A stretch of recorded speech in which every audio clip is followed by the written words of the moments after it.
Welcome back to Fix Me Master. Today I'll show you how to download and install Git on Windows in just a few simple steps. If you're into coding, version control, or working with GitHub, this is an essential tool for you. Let's dive in. Step 1. Download Git for Windows. First, open your browser and head over to the official Git website. Just type https://gitscm.com/.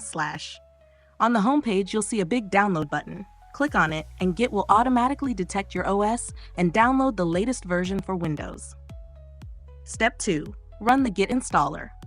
Once the download is complete, locate the setup file in your Downloads folder and double-click to open it. Now, the installation wizard will appear. Click Next to proceed. Optional tip: if you're a beginner, stick to the default settings. Advanced users can tweak the installation settings. Step 3. Configure installation options. Make sure you select these important options. Choose the default editor for Git. I recommend VS Code or Nano. Let Git be added to the system path.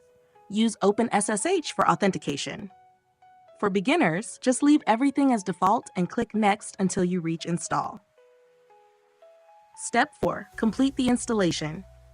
Now, Git will install on your system. This should only take a few seconds. Once done, click Finish, and that's it. Git is now installed on your Windows machine. Step 5. Verify Git installation. To check if Git is installed correctly, open Command Prompt or Git Bash and type sh-git version.